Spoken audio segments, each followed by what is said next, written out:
Mais uma quinta juntos aqui, sejam todos vocês bem-vindos, bem-vindas aqui numa quinta-feira, a gente junto aqui para falar de mais um tema bacana, falar de direito de forma descontraída.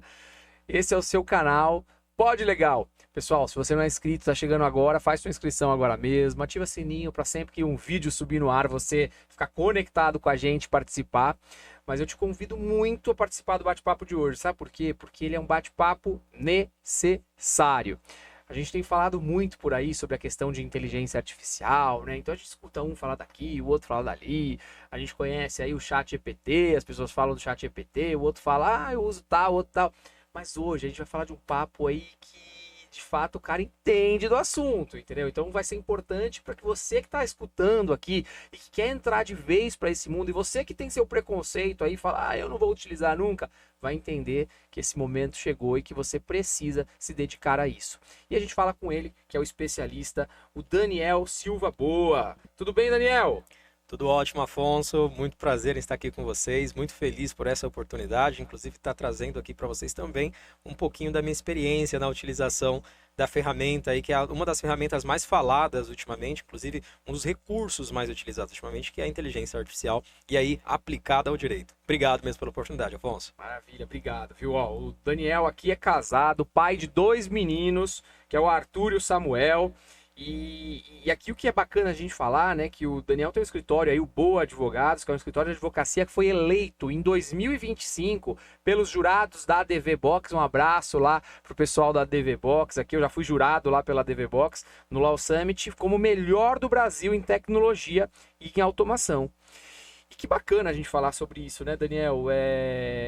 Esse mundo tem mudado de forma muito rápida. Às vezes eu fico até assustado como as coisas estão acontecendo. Essa semana eu precisava de fotos novas. O pessoal aqui da agência falou, doutor, você mudou o cabelo, você tá com o cabelo comprido, as fotos estão com o cabelo curto. Eu falei, gente, não dá tempo. Quando é que eu vou arrumar um... Eu falei, peraí, que falaram que tem um negócio de inteligência artificial aqui que faz foto. Fui lá, subi 8 fotos minhas, tirei selfies assim, mandei pro negócio. Cara... Mas veio foto a dar com pau. Foto eu no avião, eu no iate, eu não sei aonde. A foto do meu WhatsApp é eu no. Acho que é no iate. Meu, tá fazendo um sucesso a minha foto aqui no WhatsApp. As pessoas falam, que é isso? Que foto é essa? E aí, é muita coisa que tem, Daniel. Porque a gente tá falando de direito, a gente tá falando de texto, enfim. É o que a advocacia conhece. Porque a advocacia ainda tá rastejando nisso, né? Mas você que tem acesso a tudo isso, cara, o que é que tem à disposição da gente? Cara, tem muita coisa legal. Inclusive, eu também tive uma experiência muito interessante com essa questão de foto, né?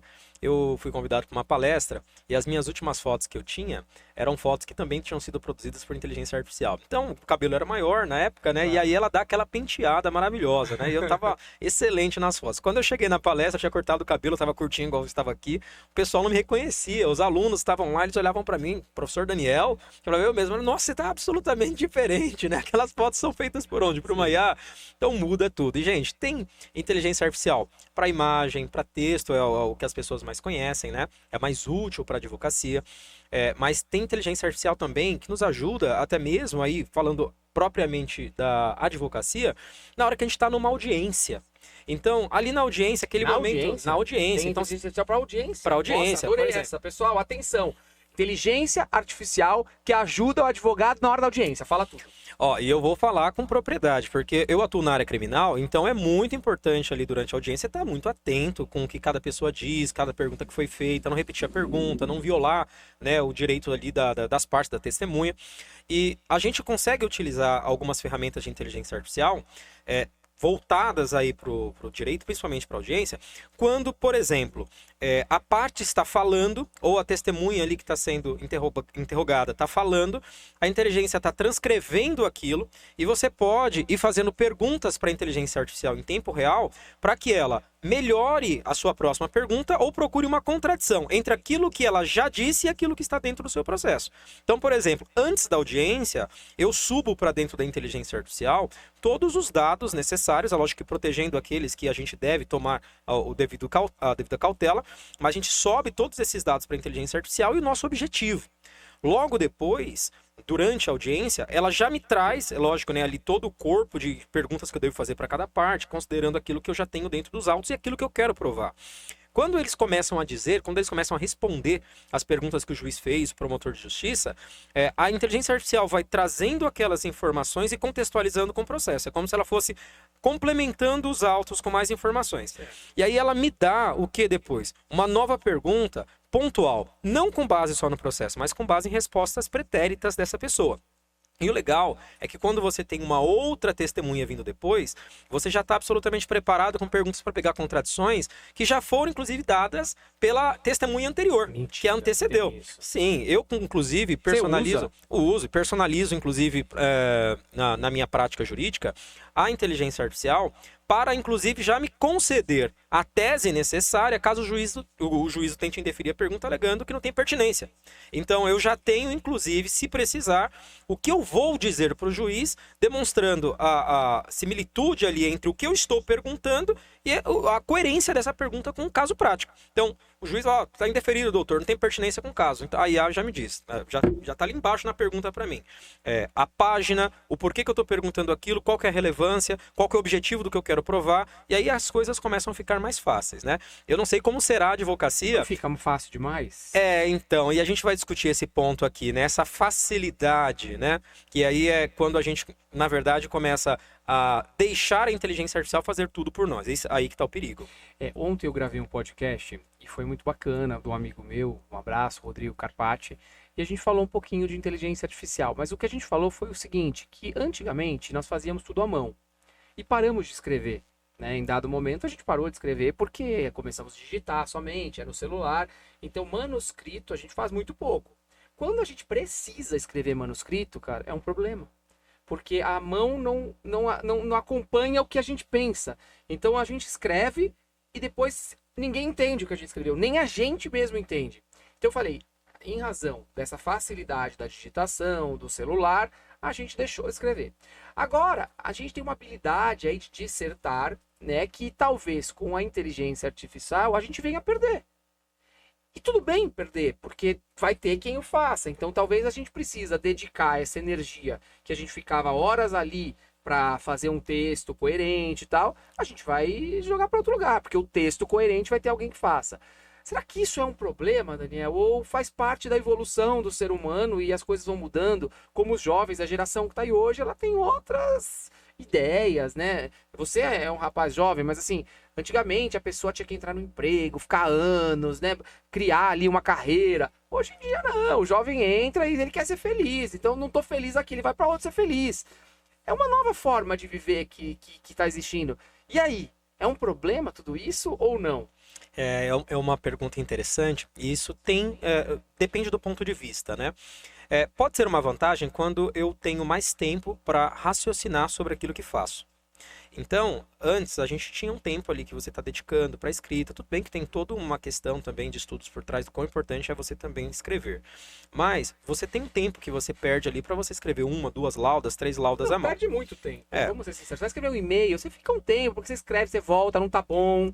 Né? E a IA faz em 1 segundo. Exatamente. Você já deve ter tido aquela experiência de você estar escrevendo um texto bem rápido, na época que a gente não tinha esse recurso à disposição, você está escrevendo bem rápido para você não esquecer o seu objetivo. Então você está tentando reproduzir da forma mais rápida ali na sua mão, inclusive errando, cometendo falhas ali, mas para você não perder a linha de raciocínio. Com a inteligência artificial, o advogado, ele aplicando ela da forma correta, ele vira um estrategista.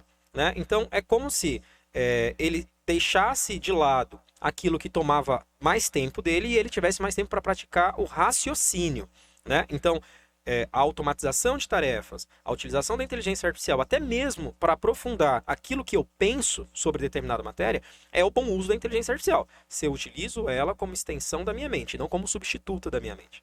Entendeu? Entendi. Mas acaba substituindo? Olha, isso depende, porque sabe... Olha, se eu usar sempre, na hora que eu for escrever, eu não vou ter aquela habilidade, é treino, né? A gente escreve, por exemplo, a gente não erra as palavras porque a gente leu muito, porque a gente estudou. Agora, paro de ler, paro de escrever, paro não sei o que lá. Isso pode acontecer. Embora nós estaríamos praticando muito mais a leitura de qualidade. né? Então, Sim. o advogado ele vai estar muito mais debruçado e ele vai ter muito mais contato com leitura técnica, né? Agora, é claro que as habilidades humanas elas podem começar a se perder no caminho, né? Isso é natural, isso pode acontecer. Mas outras, a gente ganha outras, né? Ganha outras, Ganha né? O outras. ser humano é adaptável, né? É. E eu acho muito importante, inclusive, porque isso nos permite o exercício mental, né? Que é o que, dependendo do departamento jurídico que aquela pessoa trabalha, a função que ela exerce, ela não praticava, isso não existia, né? Era aquela coisa muito de massa, né?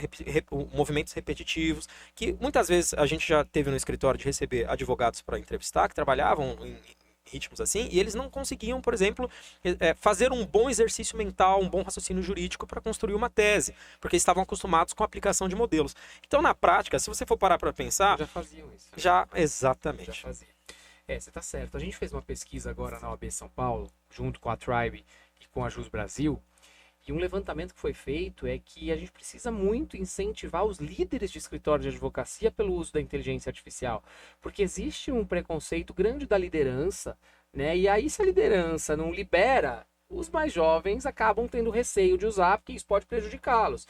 Mas talvez trazer para a liderança que a inteligência artificial é algo que não tem como voltar para trás, né, Daniel? E essa pesquisa ela foi especialmente importante porque ela trouxe para o debate, né, além de outras que foram promovidas também ali pela Comissão de Tecnologia e Inovação da UAB, a possibilidade da gente discutir temas que vão impactar a advocacia como um todo. Como, por exemplo, essa questão do estagiário, essa questão daquele advogado, dessa liderança, ou também ampliando a questão do pequeno escritório de advocacia e a inacessibilidade que esse escritório tem dessa tecnologia, tudo isso vai refletir em pouco tempo, né, numa nova advocacia e, de repente, até mesmo num novo problema social a se resolver. A gente teve, por exemplo, em épocas atrás, na época lá da Revolução, o petróleo era o que a gente tinha ali como a mão de obra, ali, a matéria-prima principal. Certo. Hoje em dia é o dado. Os dados são a matéria-prima principal. Então, quando a gente tem os dados como matéria-prima principal, né, e a gente tem uma ferramenta que ela trabalha de uma forma absurda com a utilização desses dados, o que na verdade nós demandamos, e aí a OAB tem um papel muito importante nesse momento dessa discussão, desse diálogo, o que nós demandamos é advogados que saibam lidar com esses dados. Porque a galera ela acaba recebendo essa ferramenta e ela vai lançando tudo para dentro dessa ferramenta, as suas dúvidas, os seus questionamentos, as suas solicitações, e isso tudo é dado, que essa ferramenta vai absorvendo, e a questão é como isso fica no final. Então, o advogado hoje, ele precisa se preocupar com essa segurança, ele precisa se preocupar com o que ele está fazendo com essas informações. Então, esse debate da UAB, esse diálogo, essa abertura, ela é muito importante, né? Porque mostra, inclusive, que a OAB está atenta, né, a esses avanços e, igualmente, permite que outros advogados do interior e etc., tenham acesso também a essa democratização da inteligência artificial que a gente teve depois de 30 de novembro de 2022. E é sobre isso que a gente está falando, né? Levar a inteligência artificial para todos os advogados, né? A OAB está nesse trabalho aí de levar. Mas olha só que interessante esse dado. Em 2025, 7 em cada 10 escritórios já usam IA na rotina jurídica. Uma pesquisa recente indica que a inteligência artificial está ganhando espaço na prática jurídica brasileira em 2025. Profissionais do setor estão adotando ferramentas de IA para automatizar tarefas repetitivas, como análise de documentos, gestão de processos, o que tem aumentado a eficiência. Mas olha, a gente tem até um IA, e aqui eu mando um abraço pro pessoal do Jus Brasil. O Jus IA é uma ferramenta que foi lançada agora, que é por exemplo, eu acabei de entrar aqui na sala, eu estava ali fora fazendo uma pesquisa no Jus IA, porque é um tema que não lido todos os dias e que eu estava com dúvida, joguei a pergunta no Jus IA e ele me traz, porque é uma inteligência artificial jurídica, né? Então ela está totalmente amarrada com a jurisprudência que existe. Outra coisa que ela faz, por exemplo, se eu coloco lá a inicial, ela faz a defesa do processo para mim. Então a coisa está muito evoluída, não é? Sim, e o interessante é o que está por trás disso, né? Que aí Então fala, o que tá por trás eu não sei. Não, mas é positivo. Então tá. O interessante é o que está por trás disso, que é o prompt, né? Que é aquilo que comanda, né? Aquilo que instrui a inteligência artificial para que ela acesse o banco de dados do Jus Brasil, que é um banco de dados que eu não consigo nem imaginar a quantidade de dados jurisprudenciais que ele tem ali, que já está vinculado a tribunais. Então, olha só a facilitação, porque se a gente fosse depender do Estado para que o Estado criasse mecanismos para possibilitar que os advogados pudessem cruzar esses dados dessas jurisprudências que estão espalhadas em vários estados, isso é uma loucura, mas o Jus Brasil já fez isso. Né? Então, agora, quando o Jus Brasil traz para dentro da base dele uma inteligência artificial, e aí eu tenho um prompt por trás que permite que quando você coloque sua peça, ele traga a fundamentação, que traga a melhor resposta para você, que é o que a gente chama de output, né? Que é a resposta que ele dá depois do seu input. Né? Então, quando a gente permite, a gente tem essa disponibilização dessas redações que nos agradam, isso é muito útil para a advocacia. Agora, o que eu também acho bastante interessante é que o advogado precisa entender como isso funciona na prática. Como que esse dado chega na mão dele, o que a IA faz para que essas informações, essas ementas, esse cruzamento, aquilo que é mais interessante, chegue até ele. Por quê? Porque hoje nós temos muitas inteligências artificiais aí no mercado, a gente tem uma pulverização de um monte de ferramentas, e a galera, na hora que vai fazer a seleção da sua ferramenta, acaba não se preocupando em verificar se aquela ferramenta é confiável, se aquela ferramenta, ela tem ela esteve atenta, a galera que desenvolveu estava atento para LGPD, se ela não viola de alguma forma isso. Porque o que a galera pega, né? Tudo bem, você tem uma ferramenta, eu vou lá e jogo os dados do meu cliente e peço para ele fazer a fundamentação, mas os dados pessoais do cliente eu joguei lá, né? E isso é uma empresa privada. Né? São empresas privadas. A OpenAI é uma empresa privada, uma empresa americana, inclusive, não está nem solo brasileiro. Então, é uma preocupação que o advogado deve ter. Eu preciso entender como esses modelos são treinados, o que eles fazem com os meus dados, porque é assim que eles crescem de forma exponencial. Né? O advogado precisa estar atento com isso, principalmente ele. E olha só, já vou até pular para um outro tema aqui. Você é mentor, né, de advogados aí em implantação de inteligência artificial em escritório de advocacia, o teu escritório é uma referência nisso. E a pergunta que eu te faço é, será que no futuro, quando eu falo de futuro, eu juro pra você que eu fico assustado, porque o futuro para mim é o mês que vem, né, do jeito que as coisas estão indo. O futuro do mês que vem, o advogado pode ser analisado não só pela sua atuação jurídica, mas também por saber usar ou não a IA. Porque, cara, uma pessoa que sabe usar a IA, é muito diferente do que não sabe. Eu posso ter no meu computador lá e não saber usar, que é o prompt, ou seja, de fazer a pergunta, né? Enfim, falando com pessoas mais leigas aqui. Então, a perguntinha que você faz ali, se você não sabe perguntar, a resposta não é boa, não é? Exatamente. E isso é algo que a gente já está fazendo até no escritório da gente há um tempo atrás, né?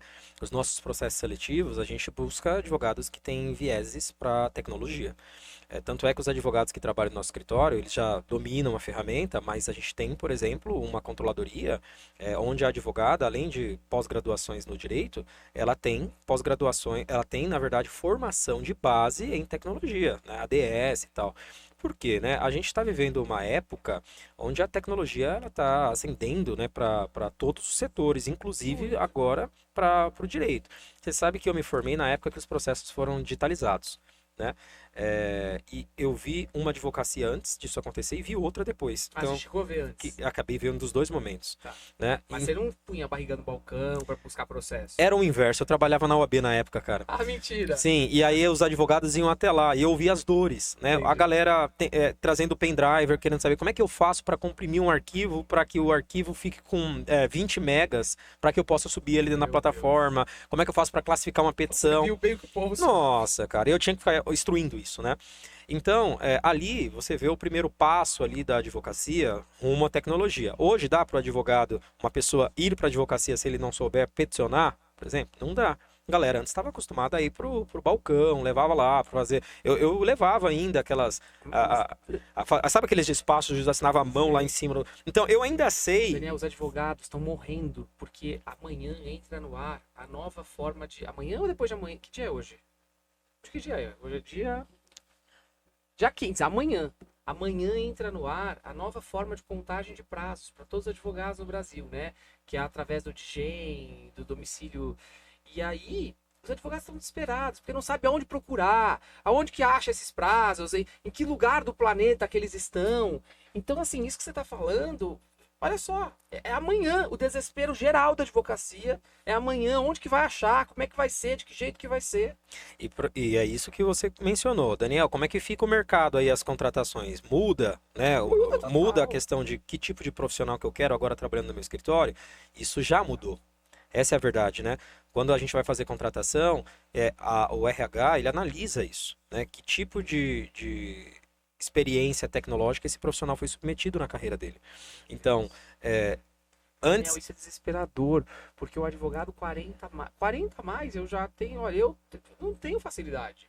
Eu sou um cara que atuo nisso há muito tempo, falo bastante, mas assim, não é uma coisa que é natural pra mim, né? Como um cara que tem 20 anos, é natural pra ele, nasceu ali, né? Intuitivo. Mas você imagina que isso aconteceu com juízes também, quando os processos foram digitalizados, a galera que era desembargador, não estava acostumada com eu ainda isso. não consigo olhar um processo digital. Pra mim, eu ainda quero aquele da mão. Da mão, quer imprimir. Então, olha só, é difícil. Agora, pensa comigo os 50 a mais, os 60 a mais, os 70 a mais, o 80 a mais. Porque hoje nós temos 80 a mais. O meu pai é um advogado de 87 anos. Como é que ele amanhã vai ver a publicação dele no Gen? Como é que vai ser isso pra ele, né? Como é que isso é pros outros advogados? E como é que é pro advogado estar preparado pra inteligência artificial? Desculpa. É Olha, algo muito louco. eu tenho alunos de 80 anos para lá, tenho alunos de 60 anos para lá. E por incrível que pareça, a galera que está mais interessada em aprender sobre isso é a galera de 40 para lá. E quem está lidando melhor com isso também é a galera de 40 para lá. A geração Z, cara, tá na faculdade, não tá nem aí, fazendo os trabalhozinhos, tal, da forma mais simples, e nenhuma preocupação em entender como isso funciona na prática. A maior dificuldade que a gente tem em aulas, muitas vezes aulas em grupo, é justamente com essa galera que já vem dizendo que sabe fazer. Né? E quando você, é lógico que você é da área, você sabe quem sabe e quem não sabe fazer, né? Quando você expõe algum ponto pra gente trabalhar, você percebe que não sabe nada, né? E não faz a mínima ideia da responsabilidade que tem sobre a utilização daquela ferramenta. Por quê? A verdade é o seguinte, no final das contas, quem vai assinar a peça é você. A OpenAI, o ChatGPT, o Gemini, eles não respondem perante o conselho da OAB. Quem vai responder é você. Então, a galera tá substituindo, se deixando substituir por uma inteligência artificial, deixando ela fazer tudo, né? Só faz pequenas modificações, não há mais um exercício cognitivo, né, dessa galera que está vindo aí. Então esse é um grande problema, aí sim eu vejo um problema real para essa nova advocacia, que é se não houver mesmo uma capacitação e uma conscientização, mas isso a OAB está promovendo aí através desses eventos, desses cursos, que inclusive ela lançou um agora recente, né, com inscrições abertas. A gente teve foram 600 inscritos, que foi na seccional, e a gente está com os workshops de inteligência artificial que vai rodar 21 subseções, 21 regiões administrativas. Enfim, estamos tentando ali, cumprindo o papel da OAB, que é levar para o advogado isso, né? Mas eu acho que a gente está fazendo algo ali que é até inicial, porque ele precisa ter esse contato, né? Ele precisa começar. Mais, eu percebo assim, é mais uma conscientização nesse primeiro momento, né? Vai evoluir essa grade, né? Mas é uma conscientização importante, porque o advogado precisa entender o seguinte, da mesma forma que ele domina a técnica jurídica, hoje ele precisa dominar, sabe o quê? Cibersegurança. E por que isso? Porque você está fazendo contratações numa porrada de plataforma e você precisa saber se essas plataformas são seguras, né, para que Mas você como possa... é que eu sei isso? Que eu não tenho essa coisa, eu não fui preparado para isso. Vamos pensar, o advogado ele pensa isso, né? Esse é o ponto, né? Os advogados não são preparados na sua grade curricular para lidar com esse tipo de informação. Não nada, né? O advogado ali ele conhece da legislação. Ele vai lá na faculdade para ler o código. E aí o código muda, ele foi lá, passeia. Isso, mas para isso a OAB tem, é lógico, cursos, capacitações, palestras, né, gratuitamente para advocacia, a ESA tá aí. Então a galera precisa se valer disso. O que não pode acontecer? A galera faz a graduação e entende que acabou, pronto, né? Isso não pode acontecer.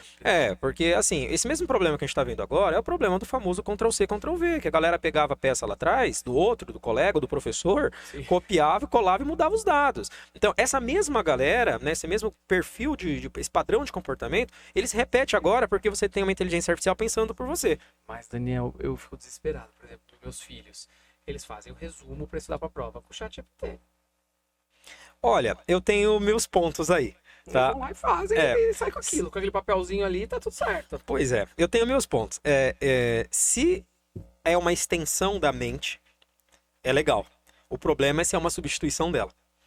Por que digo isso? E aí? Qual é a resposta? Então, é uma extensão ou é uma substituição? É aí que tá a questão. Aí tá, é do indivíduo isso. Né? Da forma que ele vai usar. Exatamente, é muito do indivíduo. Por quê? Se eu estudo para a prova com uma inteligência artificial, olha, se eu sei dar o input, eu vou ter excelentes respostas da inteligência artificial, me dando as melhores fontes de pesquisa, fazendo cruzamento de milhões de dados que seria impossível acessar dentro de uma biblioteca ou encontrar no Google. Imagina quanto tempo você leva, a gente levava, né, para fazer o nosso TCC. Quanto tempo a gente levou para fazer isso? Nossa, nem me fala. Que castigo isso. Que castigo, exatamente. Que castigo. Quanto tempo a gente levou para fazer o TCC? A galera aí que tá fazendo agora mestrado, apresentando suas dissertações, suas teses de doutorado. Você imagina como isso é muito mais fácil. Não no aspecto do raciocínio jurídico, não é isso. É porque aquilo que tomava tempo, que é você encontrar a fonte de pesquisa, agora isso tá absolutamente suprimido. Por exemplo, eu consigo pegar uma grande quantidade de livros, ter resumos, identificar, pedir até para a inteligência artificial, identificar quais livros eu deveria ler para que eu tenha a formação de um pensamento crítico ideal para aquele tema que eu quero explorar. Nossa, e ela pode me dar o quê? Ela pode me dar toda a literatura direta, a indireta, a complementar. Eu posso estudar isso daqui de uma forma muito ampla. Então, veja, a questão vai estar no indivíduo. O indivíduo pode fazer isso, como ele pode dizer para a inteligência artificial, olha, persuada o meu professor a acreditar que eu estudei, né, coloque textos jurídicos que sejam convincentes, acrescente informações, dispositivos legais, princípios de direito, parafraseados nas entrelinhas, para fazer parecer, né, que há uma autoridade no assunto, mas faça sempre referenciando um autor. Aí a pessoa poderia até mesmo pegar uma obra do professor dele, que de repente está lá numa biblioteca pública, ele coloca isso no banco de dados, e a IA sai, inclusive, parafraseando palavras do professor até para encher a bola. Então, perceba qual que é o problema aqui? O problema é como eu uso, né? É a ética na utilização. Então, esse debate ele é muito importante porque ele envolve ética, né? O advogado ele precisa ter ética até na hora que ele contrata o programador e pede para ele fazer um agente. Porque eu posso dizer para o programador colocar coisas implícitas ali dentro daquele agente que você não sabe, mas está ali. Né? Eu posso trabalhar uma questão neural, uma neurolinguagem ali embaixo, que ninguém sabe. E a inteligência artificial está trabalhando para persuadir aquele que recebe aquela informação de uma forma não ética, vamos dizer assim, né? De uma forma antiética. Então, esse debate ele é muito importante. E aí vem as discussões sobre a regulamentação, como que isso fica. Mas é super difícil. Você sabe que até conceituar o que é inteligência artificial é um grande debate. Né? Não se tem ainda um consenso do que é a inteligência artificial. Nossa, que doideira tudo isso. E a OAB São Paulo vem aí fazendo várias discussões aqui, uma matéria que a gente separou aqui, né, que ela vem discutindo a relação da advocacia com as legal techs, com as novas tecnologias, né? A Comissão de Tecnologia e Inovação debate aí como é que os escritórios podem se conectar aí sem ferir a ética. Eu acho que a OAB tem evoluído bastante nisso. E que bom. Agora, uma outra pergunta que eu trago aqui para você, como é que fica a responsabilidade do empregador se o IA comete um erro que prejudica o colaborador? Há como aplicar a CLT? Bom, aqui é bem complicado, porque na verdade a inteligência artificial ela pode prejudicar o colaborador, pode prejudicar a empresa, pode prejudicar se você fizer errado. Se você o consumidor final. Qualquer um, todo mundo vai ser prejudicado se você não der o prompt correto, né? Por isso que a gente tem que estar cada vez mais preparado para usar, né? Sim, esse assim, em resumo, ela é uma ferramenta. Né? Então você trouxe a ferramenta para dentro da sua empresa, você personalizou ela, você explicou para o programador o que você quer e ele construiu. O que essa ferramenta gerar de dano, a empresa responde. A responsabilidade é dela. Então, da mesma forma que a gente já sabe que as empresas respondem pelos atos de seus prepostos, ela responde igualmente também por qualquer dano que ela causa a terceiro no exercício daquela atividade econômica. Mas não dá para eu falar, para eu explicar, olha, foi a IA. Então, se ela tivesse registro profissional, né, a gente poderia até responsabilizar ela lá no conselho, mas ela não tem. Né? Ela é um ser artificial, né? Fazer uma defesa na ética lá, falando, não, foi a IA. Foi a IA que fez, né? Problema seu. Por isso que a gente diz, né? No final, quem assina a peça, meu querido, é você. É o advogado que vai assinar a peça no final. Então, você não pode se deixar substituir pela ferramenta. Os conceitos que estão aplicados aí são conceitos, por exemplo, de um raciocínio profundo, que é aquilo que chama de deep learning, né? Um raciocínio profundo, que a inteligência faz, utilizando uma grande quantidade de dados, né? Ela consegue fazer um cruzamento muito rápido e aprender com esses dados. E o advogado, justamente compreendendo esse conceito e a importância disso, ele começa a fazer uma autorreflexão sobre a forma que ele vai também utilizar novos dados para inserir dentro dessa ferramenta. Então, eu vou inserindo, e a pergunta que se faz é, qual é a garantia que eu tenho que essas novas informações que eu estou colocando dentro do modelo realmente são informações que não estão sendo utilizadas para treinar o modelo sobre alguma coisa que eu não deveria ter informado? Será que eu não estou quebrando o sigilo profissional? Será que eu não estou violando a LGPD, porque são dados, né? Que aquilo que se estuda sobre a Big Data, né? Que é a grande quantidade de dados. A gente está aqui na internet nesse momento, essa pessoa que clicou, que está assistindo esse vídeo, ela está compartilhando dados, né? Dados o tempo inteiro estão sendo espalhados, né, nesse mundo digital. E são esses dados que são utilizados por esses modelos, que são utilizados por essas técnicas, inclusive, né, para, inclusive, entregar respostas melhores, para analisar o comportamento do consumidor, para persuadir alguém a uma oportunidade de compra, como acontece, por exemplo, quando a gente está... A galera já viu aí, às vezes você está fazendo uma pesquisa no Google e depois você vai para uma outra plataforma e aparece lá, e você fica a semana inteira recebendo, por exemplo, as respostas, produtos similares, e aí se vai. E são dados, Você né? não pode falar nada, né? São dados que Você foram falou. coletados, né, do seu interesse. Se você joga lá no Instagram e você abre lá tudo que o Instagram sabe sobre você ou sobre o Google, tem esses campos e você consegue ver a quantidade de coisas que estão lá. Nossa, muito louco. Né? Então são dados e o advogado precisa estar atento com isso, porque nós lidamos com muitas informações e que na prática algumas delas são confidenciais. A gente não pode vazar essas informações. Por isso a preocupação com que ferramenta que eu contrato e o que eu coloco dentro dessa ferramenta. Maravilha. E agora o que eu vou falar vai deixar você muito, mas muito, muito feliz, tá? Olha só, o Google aponta que a inteligência artificial pode economizar até 122 horas de trabalho por ano aí no jurídico. Será que é isso mesmo? Os escritórios vão ficar felizes porque vão reduzir o quadro e o advogado que trabalha ali também vai ficar feliz porque 122 horas a menos ele vai trabalhar. Será que é isso mesmo ou é mais que isso ou é perto disso? Eu acho que o Google foi tímido aí Foi tímido? nessa informação. É muito mais do que isso, gente. Assim, isso depende muito aí, a gente pode chamar isso daí de benchmark, né?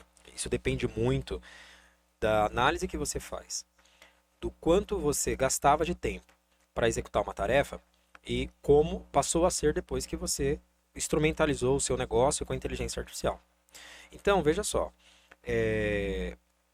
dependendo da forma que eu utilizo a inteligência artificial, dependendo de que colaboradores que eu tenho dentro do meu negócio, ou seja, o quanto aquele indivíduo sabe utilizar determinada ferramenta, é aquilo que eu ganho em produtividade. Certo. Então, é uma régua aí que trabalha com uma média, mas escritórios pequenos são aqueles que têm o maior ganho em produtividade, não os grandes.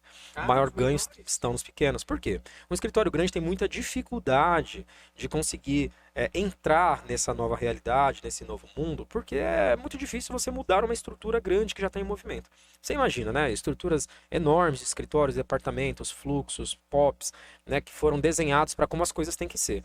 Depois você trabalha uma automatização numa estrutura desse tamanho, né? Você trabalha a utilização de uma inteligência artificial, você vai substituir a forma que eles costumavam fazer as coisas por outra, quando na verdade, na sua esteira de trabalho, você tinha um advogado fazendo A, outro fazia B, outro fazia C, né? Que é o que a gente tem muitas vezes. A galera da jurisprudência, a galera da primeira instância, a galera do protocolo. E quando eu tenho uma inteligência artificial que consegue suprir, por exemplo, 2, 3 áreas do meu negócio, né? Então, veja, é difícil você fazer essa manobra, né? Você virar aí esse escritório rumo aí à nova realidade. Agora, os escritórios pequenos, você tem 2, 3, 4 advogados, cara, Muda a rota. você pega a galera, coloca para fazer uma mentoria, a galera aprende, você consegue acompanhar, você vê o que está acontecendo. E a gente também dá aula para equipes, né, de escritórios de advocacia que determinam ali, delegam, olha, essa equipe eu queria treinar com a inteligência artificial. Geralmente são os decisores, os gestores e tal. E você sabe que algo que eu tenho percebido que é um problema é que os tomadores de decisão dos escritórios acabam não participando das aulas. E qual que é o problema? Se você não participa da aula, aquilo dali vai estar incrementado dentro do seu negócio. Sim, você não vai entender. Exatamente. A liderança tem que dar o exemplo, né? Vamos pensar o seguinte, se você demite, por exemplo, aquele cara que você treinou, a sua expertise foi embora com ele. Entendeu? Você precisa participar. Né? Você precisa participar, você precisa entender o que é capaz de fazer, o que dá para fazer, o que não dá.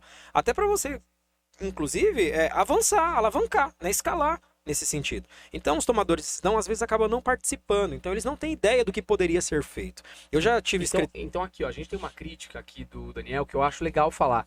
você que é dono de escritório, você que é líder, você que é gestor de escritório de advocacia, não adianta colocar o seu time para treinar IA. Você precisa estar junto ali. Então é muito importante que a liderança, que os gestores participem desses treinamentos, porque não adianta nada os mais novos ou ali quem está subordinado a você aprender e você não saber lidar, não saber delegar, né, passar para fazer o serviço. Então aqui uma crítica aos supervisores, aos gestores de escritório de advocacia, do departamento jurídico, que podem e devem estudar. Então tem mentoria para isso, né? Tem, e CEO tem que participar, cara. Por quê? Às vezes a gente faz a implementação e isso daí a gente ouve de vários outros colegas que também trabalham com mentorias, né, ministrando essas aulas. Você faz a implementação e a equipe ali, que foi a equipe designada para aprender, ela desenvolve em parte, mas ela não quer mudar de mentalidade. Entende? Porque ainda há uma resistência de uma galera que quer continuar fazendo aquilo que fazia. E ela não quer mudar de mentalidade. Como o tomador de decisão não estava ali, o CEO não estava ali, ele não percebe que aquela equipe não está praticando com a máxima eficiência, não está praticando com tudo aquilo que a ferramenta oferece, o investimento que ele fez no aprendizado. O que acaba acontecendo na prática é esse gestor, esse escritório, acabar sofrendo com a não aplicação de forma efetiva da inteligência artificial que foi ensinada. Então é muito importante, né, que a galera aprenda em conjunto, né, mas que os tomadores de decisão estejam dentro desse conjunto. Isso é muito importante. Importantíssimo. Nossa, eu fico aqui pensando, né, como as coisas mudaram rápido, porque há um ano atrás a gente já ouvia falar de inteligência artificial, mas ela não estava presente tanto assim no dia dos escritórios, né, pelo menos daqueles que não estão ligados a esse mundo, né? Sim. E agora ela está entrando em tudo, enfim. Agora, olha isso aqui, uma pergunta que eu queria fazer para você. Você falou dos jovens advogados. Os advogados jovens estão entrando nesse mercado, mas tem uma questão. Eles já estão entrando dependentes da inteligência artificial. Isso é uma vantagem competitiva ou uma armadilha técnica? Eu não sei te responder, juro que eu tenho dúvida. Você pode responder melhor. Aí eu volto pro famoso depende. Depende do indivíduo de novo. Por quê? Veja só, se esse advogado ele tem consciência que a inteligência artificial ela é um apoio para a atividade dele, maravilha, cara. Esse estudante de direito que vem para a advocacia, ele vai ser um profissional bastante requisitado. Porque ele já foi treinado com inteligência artificial, ele entende as questões que estão relacionadas, que são as questões éticas, as questões relacionadas à segurança de dados e principalmente as questões técnicas ali que envolvem a ferramenta. Agora veja, se esse profissional vem com a mentalidade de que ele não precisa fazer nada, ele utiliza a ferramenta como uma muleta, aí é um problema. Porque se ele utiliza essa ferramenta como uma muleta, ele vai gerar problema, ele vai gerar prejuízo para esse escritório de advocacia, que vai ter que, na verdade, ficar revisando esse trabalho. Então, olha só, a ferramenta, a pessoa precisa entender que a inteligência artificial, se você utiliza ela como o seu apoio, a inteligência artificial, ela é uma solução. Ela vai te ajudar na escalada. Agora, se você não utiliza ela como apoio, se você utiliza ela como uma substituta do seu raciocínio, na verdade, a inteligência artificial está sabotando você. Por quê? Imagine se você escalar, né? E nessa escalada, você não tiver conteúdo de qualidade. Você escalou descrédito. Entende? Então, o que ela permite que você faça é que você consiga trabalhar com uma grande quantidade de informações, mas também com uma grande quantidade de entrega. Mas se essa entrega é rasa, na verdade, você plantou descrédito. Sim. Entende? Então, o advogado tem que pensar nisso. Ela pode ser tanto a razão do sucesso do seu negócio, como pode, inclusive, ser a razão do fracasso do seu negócio, se você não souber utilizar a inteligência artificial. Muito legal. Agora também a gente tem que ter cuidado com a inteligência artificial. Ela é maravilhosa, ela ajuda, ela tudo, mas tem que ter cuidado, né? E aqui tem que tomar cuidado com o que você digita, né? Porque tem 7 dados que a gente não deve, assim, colocar na IA nunca, por exemplo, como o ChatGPT, né? Que são aqui, olha, não devem ser compartilhados com a inteligência artificial. Os dados pessoais, como nome completo, CPF, logins e senhas, informação de trabalho, dados bancários, pensamentos e emoções vulneráveis, informações médicas, qualquer conteúdo relacionado a atividades ilegais inapropriadas. Você acha que isso está certo? Essa matéria que a CNN traz? Sim, ela está colocar essas informações? Sim, porque trata-se de uma empresa privada. Nós não temos controle sobre como esses dados são processados. A própria LGPD já entende que esse input que você deu aí nesse dado, isso daí já é transmissão. Entendeu? Então, veja só, você tem que tomar cuidado. Você tem, como advogado, um dever, né, de sigilo profissional com seu cliente e você está mandando esses dados para onde? Então a gente tem que parar de pensar que aquela interface ela tá só para você. Aquela interface que você vê na telinha, ali da ferramenta de IA que você utiliza, seja qual for, Notebook LM, Gemini, ChatGPT, enfim. Esse input que você dá, ele está sendo processado dentro de uma empresa que nem está aqui próximo de você, ele está lá longe. Então, essa informação, essas informações que muitas vezes por um processo que ele está afetado pelo segredo de justiça, elas não deveriam nem ser colocadas lá dentro. Então, eu digo, inclusive, que o advogado que não conhece a LGPD, ele não devia nem utilizar o ChatGPT com casos reais. Não devia nem colocar a mão na ferramenta. Ele tem que entender isso daí. Por quê? Você sabe que uma grande parte, inclusive, são críticos da LGPD, e tem uma galera que nunca nem leu. Né? E a gente, nesse momento, está vivendo o momento onde o palco da discussão está em torno da LGPD. Né? Essas regulamentações, etc., está em torno da LGPD. Como que a gente vai fazer a utilização disso? Então tem que tomar muito cuidado. É muito importante você anonimizar algumas informações quando você vai levar para dentro da inteligência artificial. Você evitar o compartilhamento de dados sensíveis, mas também você estar atento para que aquilo que você está compartilhando, você não está afetado, como um segredo de justiça, se você pode mesmo levar aquilo para dentro do cliente, ou se de repente no seu contrato você não precisa incluir uma cláusula que o cliente te autoriza a utilizar a ferramenta. Tá? Para você proteger o seu escritório. Lembrando da importância de escolhermos plataformas que fazem aí a utilização de IAs, uma plataforma que seja segura, no que tange a como esse dado é processado lá dentro. Tá, e tudo isso que você está dizendo tem na tua mentoria? Porque eu sei que você dá uma mentoria que inclusive eu tô doido para fazer. Mas tudo isso a gente aprende lá, como mexer em todas essas ferramentas, também os cuidados que a gente precisa ter? Sim, e a nossa mentoria ela é altamente personalizável, né? Então, a gente muitas vezes recebe escritórios de advocacia que eles personalizam o que eles querem aprender. Então, a galera, eles acabam fazendo a contratação do quê? Da hora-aula, né? Então, é o tempo que o especialista está à disposição deles. A gente vai ministrando as aulas ali, ou em grupo, ou individual, eu e aquele aluno. Então, tem a carga horária. Tem gente que não quer estudar esse assunto. Tá? Então, exatamente por isso que eu costumo dizer que ela é personalizável. Exato, é assunto de LGPD, teoria e tal. Não, Daniel, eu quero estudar a prática. Nossa, como é que eu faço para colocar? Né? E a gente tem isso. É onde dá o problema, né? Eu muitas vezes nas primeiras aulas, né, eu oriento a galera que a parte teórica é muito importante. Tanto para você entender como você utiliza, como a ferramenta funciona, porque o advogado precisa hoje entender como a ferramenta artificial pensa. Ou, até diria, pensar como ela, para que ele consiga ter respostas melhores, né? Ter as melhores respostas. Olha, bacana esse raciocínio. Mas ele também precisa entender essas questões relacionadas à ética, né? Ele precisa se voltar para essas questões relacionadas à ética, porque vai gerar uma responsabilidade civil no final. Então, a gente ainda não teve, né? Pelo menos eu não conheço nenhum caso onde isso foi levado à discussão, mas a gente pode ter isso. É lógico que, quando a gente fala também dessa questão de privacidade, o WhatsApp, né? A gente conversa pelo WhatsApp com o nosso cliente, recebe informações de lá, vídeos e outras coisas mais, que são também informações privadas e estão dentro de uma plataforma que é privada. Mas a gente confia na criptografia de ponta a ponta. Isso aí, tem essa gente mensagem, confia. Né, da criptografia de ponta a ponta. A questão é até onde a gente pode confiar igualmente nesses dados que são levados para dentro de uma ferramenta de inteligência artificial, daquela empresa. Entende? Então, eu acho que tem que haver uma ponderação aí na galera também, no RUR que alguns fazem, né? Alguns são meio alarmantes. Não, você está colocando lá, cuidado, você não pode fazer isso e tal, mas a pessoa recebeu aquele dado pelo WhatsApp, né? E que é a outra empresa que está. Então... Exatamente, se mandar áudio por lá e tal. Então, se você for voltar um pouco para trás também, quando a gente falava antes do WhatsApp, quando começou essa discussão do WhatsApp, a gente falava com o nosso cliente por telefone. E aí, de novo, você tem a mesma discussão nas questões das escutas, se a empresa de telefonia ouve ou não ouve. É a mesma coisa, né? A gente vai passar pelo mesmo tipo de discussão. Tá, agora uma dúvida que eu preciso te perguntar. A gente ouve falar que a inteligência artificial inventa coisa, né? Quando ele não tem a informação correta ali dentro do banco de dados, e sei lá onde dela, que eu não sei exatamente aonde, na nuvem, sabe lá Deus, ele inventa algumas coisas. E aí? Eu quero saber sobre essa invenção. Como é que eu sei que ele inventou? Eu costumo dizer para os meus alunos que a ferramenta inventa quando ele obriga ela a inventar. Quando obriga ele. Ele que obriga ela a inventar para ele, né? Porque é o famoso pedir o seguinte: eu quero que você mencione para mim os 2 artigos 5º da Constituição Federal.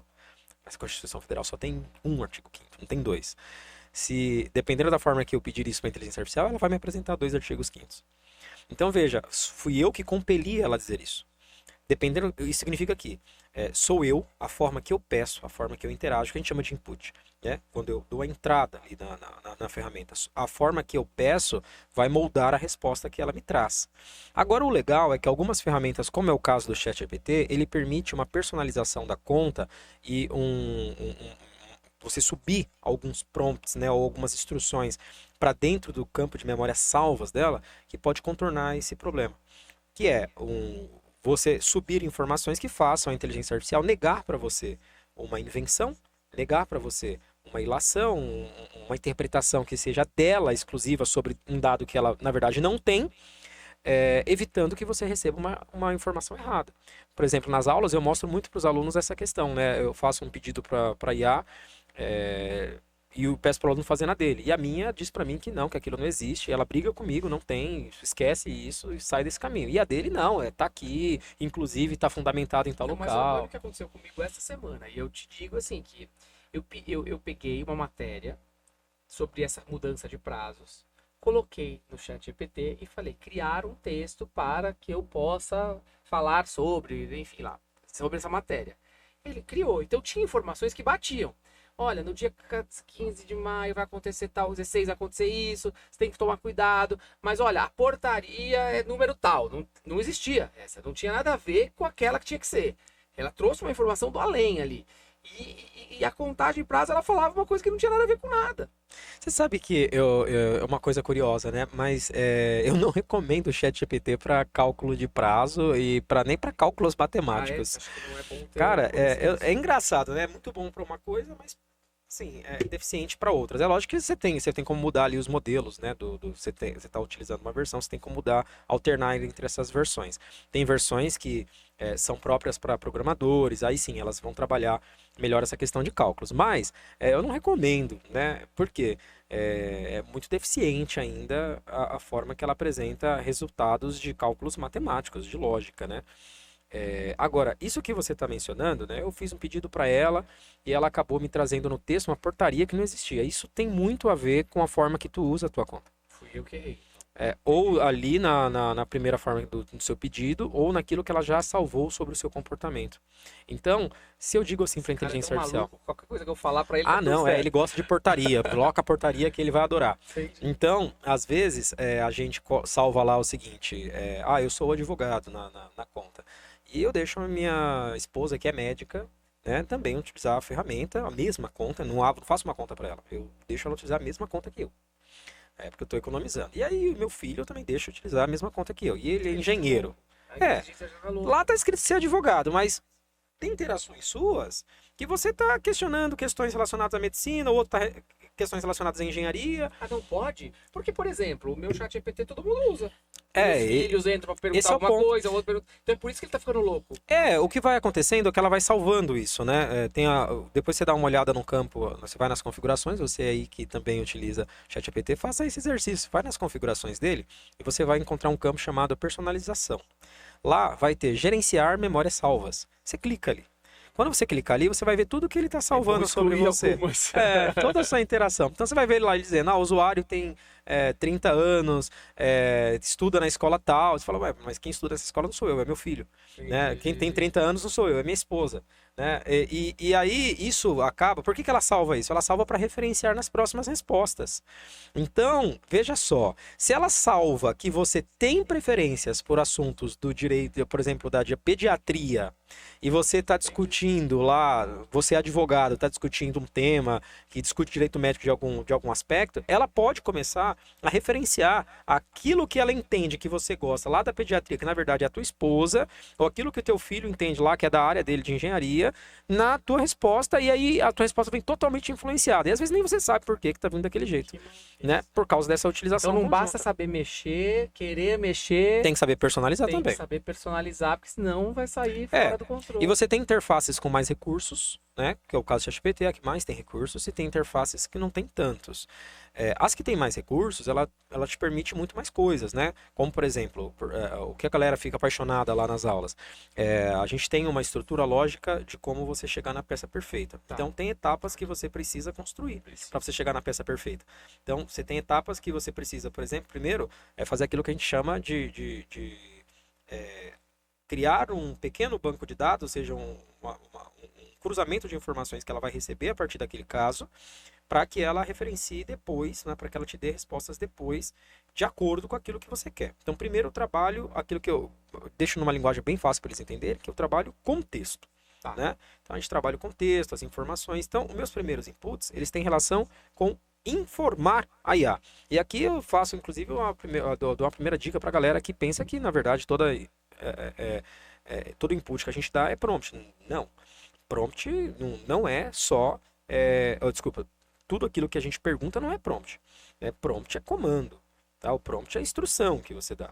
Então, nem sempre, quando eu tenho um input para a ferramenta, eu estou levando para ela um prompt. Tá bom? Então, às vezes, eu estou só incrementando. Então, no início, a gente vai incrementando informações, vai trazendo dados para dentro da ferramenta, dados que podem ser compartilhados com ela, né, com segurança, para não violar ali nenhum direito de ninguém. E depois que eu faço isso, eu peço para a ferramenta, ensino eles a pedirem para a ferramenta, para que ela aprofunde o contexto. Ou seja, como que ela vai fazer esse aprofundamento? Ela vai fazer esse aprofundamento levantando questões, ou seja, com perguntas sobre esse contexto. Para mim, porque eu posso ter deixado alguma lacuna passar. Eu posso ter deixado de informar alguma coisa para ela. E, gente, sempre que você for dar contexto para a IA, você pensa como se fosse um estagiário de primeiro semestre que chegou no teu escritório, ele não sabe nada sobre o caso e muito pouco sobre o direito, e você vai dar a ele as informações para que ele possa cuidar de um caso, daquela sua peça complexa. Assim você vai fazer com a tua IA. Só que a diferença é que a sua IA, ela é uma ferramenta muito inteligente no aspecto de ter recebido uma grande quantidade de dados. Só que ela não sabe muito bem organizar esses dados ali na tua peça. Assim que você tem que pensar. Ela não sabe muito bem organizar como que ela vai lidar com essa infinidade de dados para construir a sua redação. Então você vai personalizar, você vai dizer para ela, você vai moldar para ela como é que essa redação deve vir. Então a gente trabalha ali as questões de aprofundamento, né? 1 ou 2, 3 perguntas que ela vai fazer para entender melhor alguma coisa, uma tese, uma questão processual, um fato, uma data que você muitas vezes se esquece de abordar. Feito isso, aí eu passo para a terceira parte, que a terceira parte é a estratégia, onde ela me pergunta se eu já tenho uma estratégia definida ou se eu quero que ela sugira até 3 estratégias para aquele caso. Se eu digo que eu já tenho, ela vai apresentar uma crítica para a minha estratégia. Por quê? Aí eu estou trabalhando a questão de análise preditiva. Né? Ou seja, ela vai se comportar como se fosse a parte contrária. Quais são as lacunas da estratégia que eu estou dizendo para ela que eu pretendo abordar? E aí ela apresenta para mim e eu tenho a oportunidade de ver, reestudar, fazer um raciocínio sobre aquilo, se é realmente o melhor caminho, e posso até usá-la para me ajudar a pensar sobre o problema que ela criou. Entende? Então, nós refletimos sobre aquele problema e junto, por isso que eu falo que é uma extensão, né? Juntos nós chegamos ao consenso de qual seria a melhor estratégia daquele caso. Feito isso, aí eu vou pesquisar jurisprudência. Entende? Então agora eu vou dizer para a minha IA, eu vou habilitar ali, se você tiver no ChatGPT, eu vou habilitar o recurso de buscar, ou se você que já tem o JusIA, você vai até o Jus Brasil e você vai precisar levar, é lógico, até ele um contexto um pouco mais completo, né, para que ele possa buscar jurisprudências que sejam úteis. Aí você pode até pedir para o próprio ChatGPT apresentar para você uma instrução para dar para o Jus Brasil para que ele esteja bem contextualizado, né, sobre aquilo que você vai utilizar. Bom, feito isso, aí é lógico que eu sugiro que a galera faça aí, quem não tem recursos, Daniel, como que a gente faz para fazer de outra forma? Então usa o próprio ChatGPT, tá? Então você pede para ele, como ele já está contextualizado, ele já sabe a estratégia, ele discutiu contigo aquela estratégia, você vai pedir para ele buscar lá no Jus Brasil.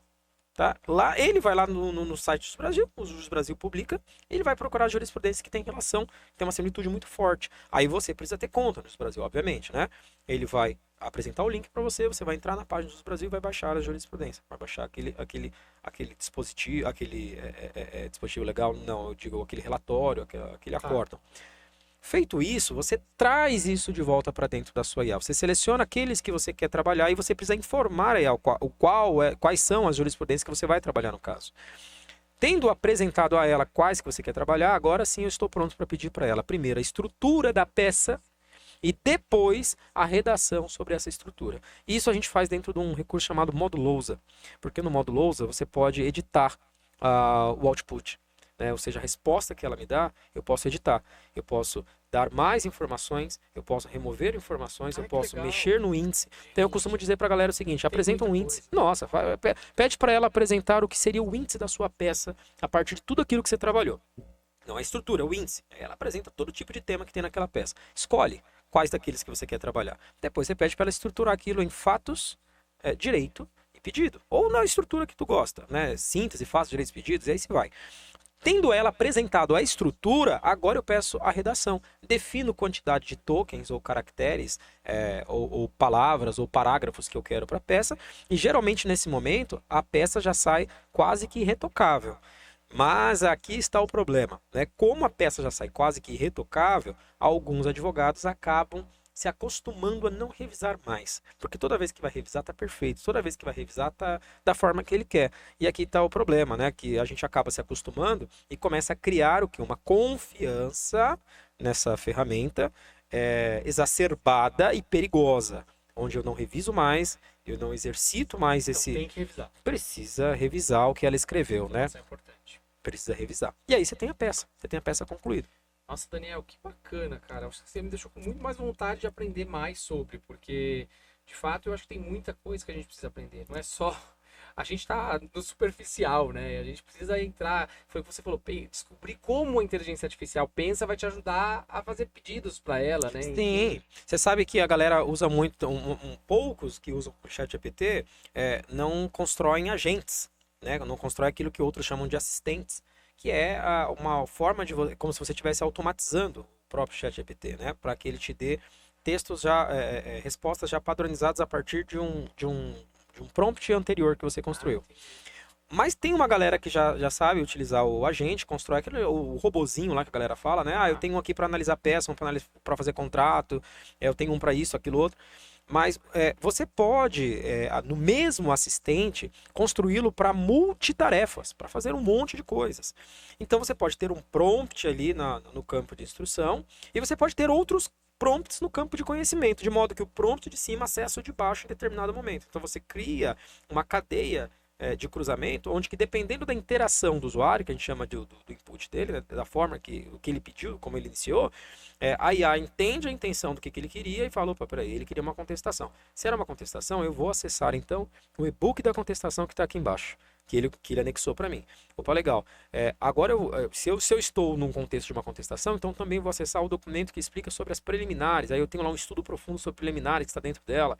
Eu vou também acessar a resposta ideal. E aí, com isso, eu começo a ter uma contestação perfeita. Mas esse assistente não precisa ser um assistente só da contestação. Ele pode ser o da contestação, da inicial, da réplica, das alegações finais, da apelação. É só eu alimentar a inteligência artificial com prompts para cada uma dessas peças, para cada uma dessas matérias. Porque tem gente que tem um monte de assistente, né? Você vai mandar um e-mail e tem um assistente para e-mail, que é desnecessário, né? Então você pode reunir isso tudo dentro do assistente. Isso depende da forma que você cria. Inclusive, no meu escritório, os nossos assistentes, eles são criados com informações claras, para não haver violação de ética, com informações claras, de que todas as vezes que a IA interpretar que o usuário é aquele que vai utilizar, que o usuário pretende mentir, enganar, enfim, praticar qualquer tipo de violação, ela deve informar que aquilo pode ser interpretado como uma violação, apresentar o dispositivo do Código de Ética e Disciplina e do Estatuto da OAB que pode estar sendo violado a partir daquilo dali e questionar o usuário se ele mesmo assim mantém aquilo que ele quer produzir. Logo em seguida, ela dá uma sugestão para ele. Você não quer trabalhar isso desta forma? Então, porque pode ser que às vezes o usuário está fazendo de forma inconsciente, né? Então ela traz um feedback para ele, olha, é isso mesmo que você está trabalhando?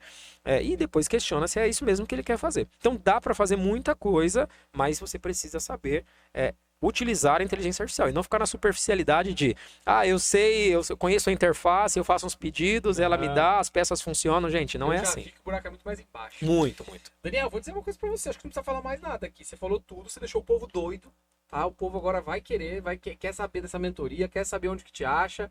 Eu acho que deve estar aqui embaixo os canais aí. Fala pro pessoal os seus canais, como que te encontra. Você vai estar semana que vem no evento da OAB, né? Na jornada de empreendedorismo.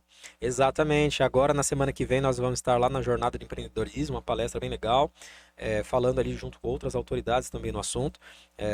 Bem legal, você está convidado, você é advogado, está convidado para participar. Você pode me encontrar no Instagram, é danielboa.adv, é o meu Instagram, danielboa.adv.